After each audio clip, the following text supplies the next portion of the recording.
कहानी एक 19 वर्षीय लड़की आरती की है, जिसकी शादी एक साधारण से परिवार में होती है। ससुराल में आरती को उम्मीद थी कि वह एक नए घर में अपने सपनों को फिर से बुन पाएगी, लेकिन शादी के कुछ ही हफ्तों बाद उसकी दुनिया अंधेरे में डूबने लगती है। आरती का ससुर उस पर गलत निगाहें डालता है और एक रात वह आरती के कमरे में घुस आता है। आरती डर से कांप जाती है, लेकिन वो इसे एक गलती समझकर चुप रह जाती है। कुछ दिनों बाद उसका देवर भी उस पर बुरी नजर डालता है। धीरे धीरे यह सिलसिला रोजमर्रा का हिस्सा बन जाता है। हर रात आरती की चीखें चार दीवारों में गुम हो जाती हैं। प्लीज मुझे छोड़ दो, कोई सुन रहा है क्या? लेकिन कोई नहीं सुनता। उसकी सास कहती है, घर की बात बाहर मत ले जाओ, औरतें सहना सीखती हैं। आरती हर रोज टूटती है।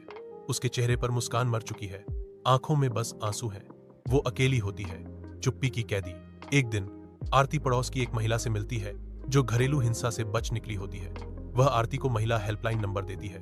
आरती का मन दुविधा में होता है, क्या वह यह कदम उठा पाएगी?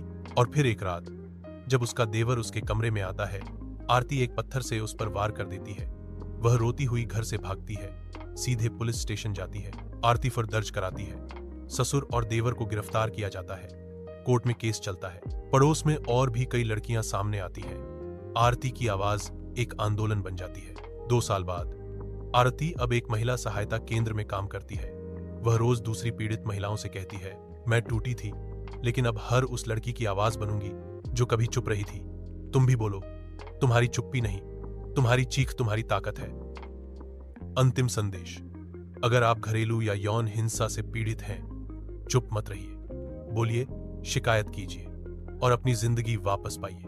महिला हेल्पलाइन 1091, राष्ट्रीय महिला आयोग 700 827,000 170,000 170,000। एक आवाज कई जिंदगियां बचा सकती है।